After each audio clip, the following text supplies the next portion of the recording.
if Kamala Harris hadn't been tied up for years, sort of put to the side and allowed to lead and allowed to show. Who did that to and her? allowed to show. But here's the thing. Who can put Kamala in the corner? A couple bad interviews. Who can put her in the corner? And that was a mistake that Democrats are going to learn from. Who made it? Who made the mistake? I just want to hear you say who made the mistake. But this is the point. Who made the mistake? This happens in your party too.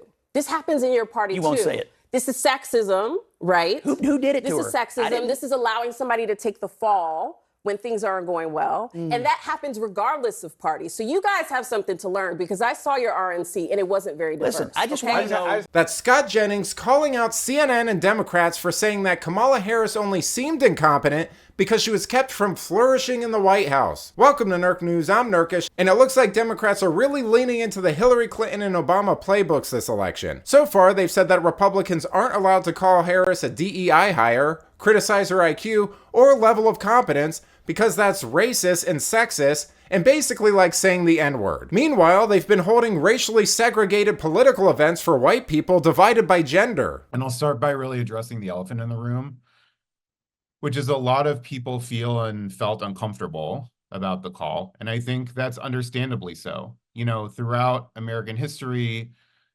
when white men have organized, it was often with pointy hats on. And so I think that discomfort, I think the skepticism is understandable. The reason that we are doing this is because we've just, the left that has been ceding white men to the MAGA right for way, way too long. Trump won over 60% of white men in both 2016 and 2020. And that's going to stop tonight, because we know that the silent majority of white men aren't actually MAGA supporters. Thank you. Hi, everybody. I am so honored to speak today. I am shaking to just be among such incredible company. We are here because, as if you were here earlier, you've heard BIPOC women have tapped us in as white women to step up, listen, and get involved this election season. As white people, we have a lot to learn and unlearn. So do check your blind spots.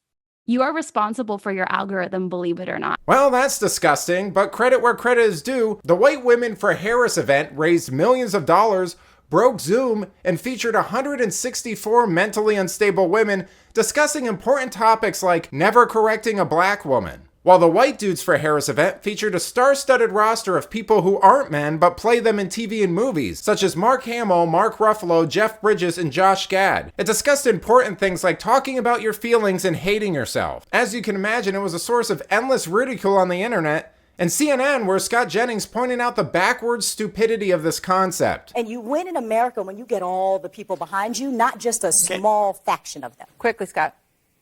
Can I? Yeah, I am mystified by the newfound Democrat obsession with racial segregation. I find all this racial segregation, I guess the party's getting back to its roots, but I find this crazy.